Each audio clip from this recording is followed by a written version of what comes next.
Good afternoon and welcome to ElectroBIM training. Today we are going to be looking at voltage drop calculations in Revit. If you have questions, contact our support team by using the live chat on our website or emailing support@designmaster.biz. For your voltage drop calculations, there are three pieces that come into play that you have to get right. And that is the load, the resistance, and the length on the circuit. And so we'll talk about each one of those pieces and how you set those using ElectroBIM so that you can get them right so that your voltage drop calculations turn out correctly. I also want to make a distinction in ElectroBIM between what we call feeders and branch circuits. These are concepts that our software uses for keeping track of your type of circuits. Feeders connect to panels, transformers, essentially distribution equipment. Anything that in Revit is electrical equipment are feeders. And we consider those differently from branch circuits, which are connected to your light fixtures, your receptacles, your motors. And so we do some sizing and some calculations differently, and we handle it a little bit differently on feeders versus branch circuits. And the settings for each of those are a little bit different as well. Let's first take a look at feeders. So we have those three different pieces of the voltage drop calculation: load, resistance, and length. The load on the feeder can come from two places. We can pull it from the actual model in Revit. So if I go to our panel edit command and we take a look at our devices in Revit, Revit has a load associated with the panel. It has the connected and the calculated load. We use the calculated load when we're using the load for voltage drop. So this includes all of your demand factors, and generally on your feeders, that's what you want to use for the load. So if you have your devices inserted, we can use that calculated load. However, there are times when you're not going to have that calculated load because you haven't put anything in your project yet, and you still want to run a voltage drop calculation. We can also do it based upon 80% of the panel capacity.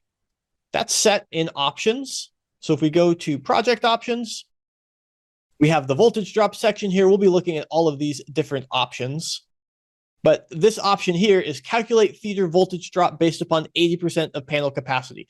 Currently that's set to no. We're sizing based upon the loads on the panels based upon the devices in Revit. You can also size it, set this to yes, and size it based upon that panel size.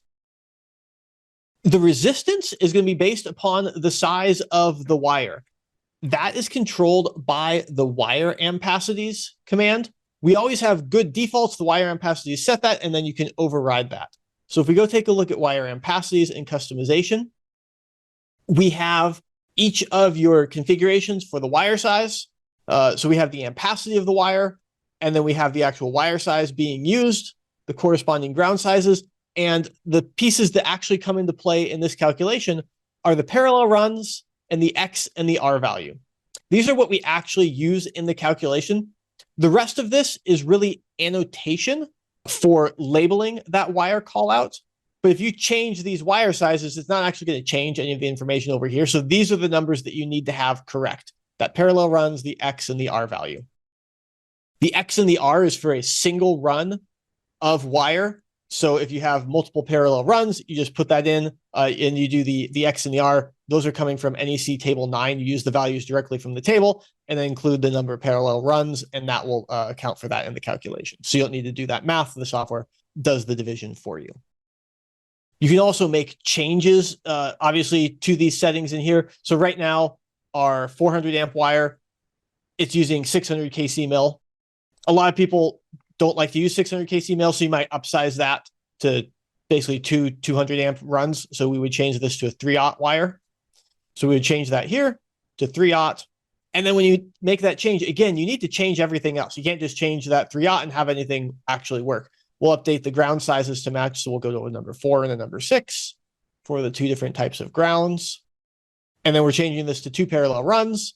And then we can pull these impedance values. We happen to have them up here because it's the same size wire. So we'll change those. And now if we size to that wire, it's going to use the correct impedance values. So when you make changes, make sure you're making changes to the whole row, not just to a piece of it. The impedance is also based upon the power factor of the circuit. And Revit has power factors built into it. So if we go take a look at this receptacle, and we edit this family and we look at the connector has a power factor associated with it. So Revit will take all of the power factors of everything connected to the circuit. And so each circuit will then have a power factor, and our software is going to use that power factor in the calculation. If you don't want to use that because maybe you didn't set that up right and everything's set to 1, and that's probably not the power factor that you're going to use, we do have an option to override that as well. So we can go into customization, project options again, and we have the voltage drop power factor setting.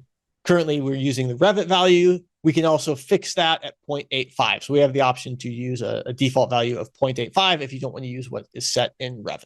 So those are the two different ways you can control the power factor. And you take the X and the R value and the power factor, you take all those, run through a calculation, and that will give you the impedance on the wire. So we have the load, we have the resistance, and then the final setting is the length of the feeder itself. And there is a lot of different settings we have in our software for how to calculate that length. So if you have questions on how to calculate length, go watch the previous video that we did on feeder and branch circuit length calculations, because we did a whole training on just length calculations so that we can refer back to that when talking about length. So we're going to focus on just the voltage drop here. If you have questions on length, look at the other training for that. So we will use all of those values to calculate the voltage drop. And then we also have the ability to resize the wires automatically based upon that voltage drop. And that is controlled again in our options as to whether you want to do that. So if we go take a look at project options one more time, we have this option to upsize feeders. Currently it's set to yes, so we're going to upsize those feeders automatically. And then there's a couple of other options that come into play when we are doing that upsize. The first is the maximum upsize multiplier. This is how much bigger from the original feeder size it's allowed to get before you go look for other feeders to upsize. So there's a little bit of an art to upsizing your feeders.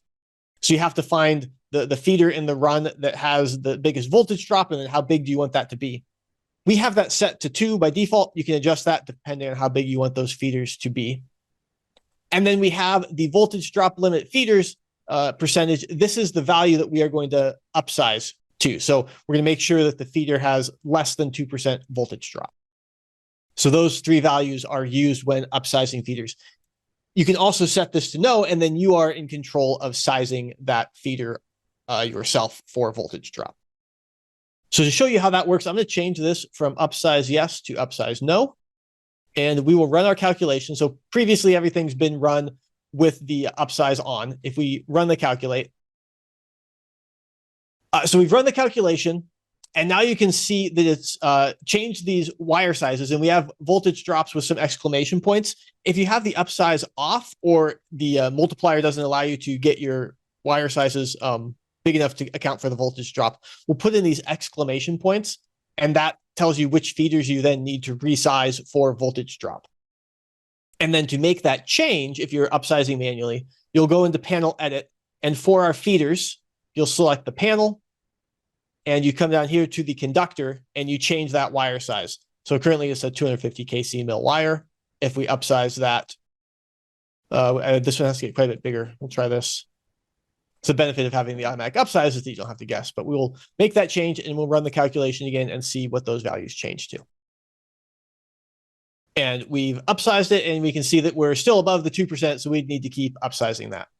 I'm going to go back to automatically upsizing, and I'm going to set that feeder back to automatically upsize, because right now I fixed it at this value, and if we do our calculation, it's not going to change this because we've told it we want to use that. So I'm going to set it back to default, run the calculation again. Now we have those values below 2%. We're looking at the voltage drop schedule, which we provide under this command here, schedule voltage drop, and that will show you the voltage drop in your entire system.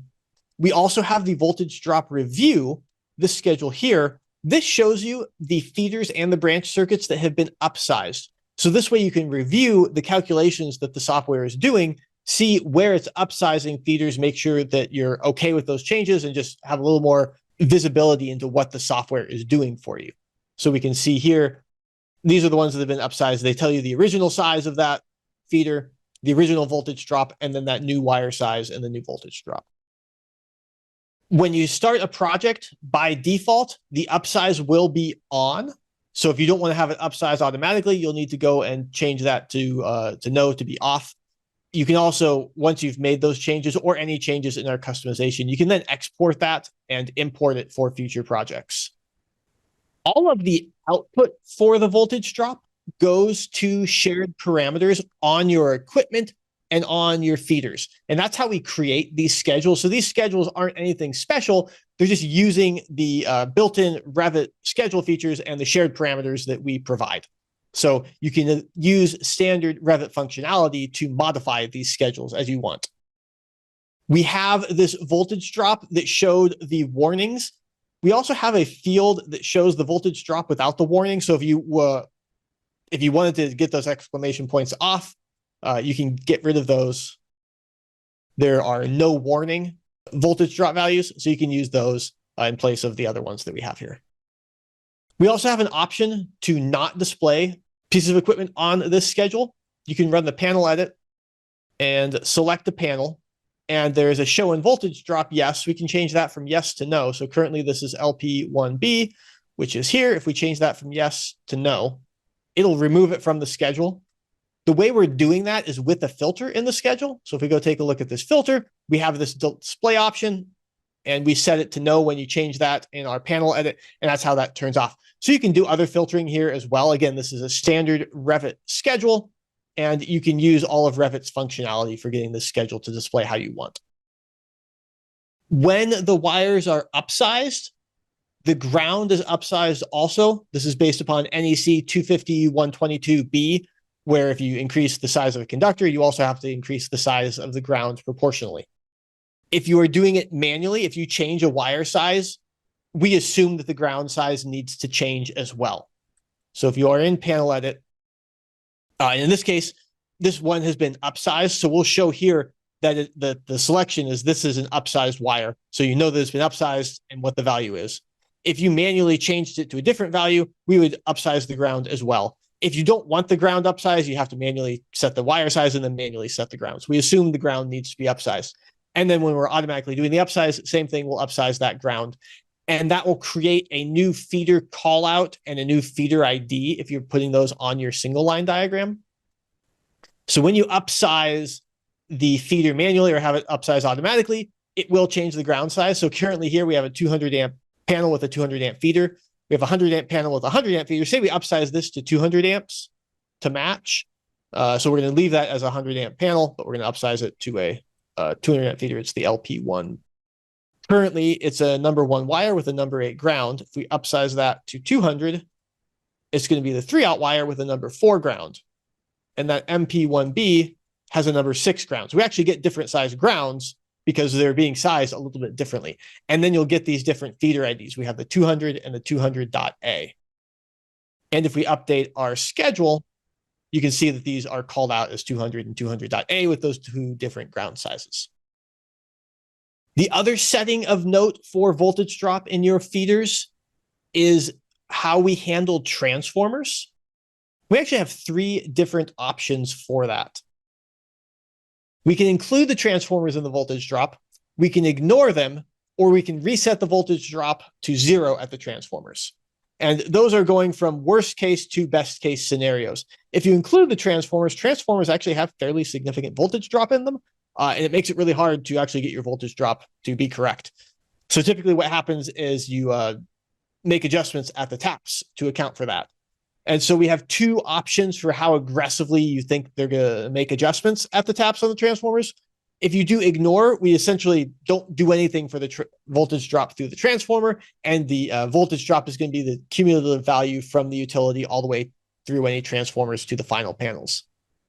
If you reset it at the transformers, every time we hit a transformer, we go back to a 0% voltage drop and then work down from there.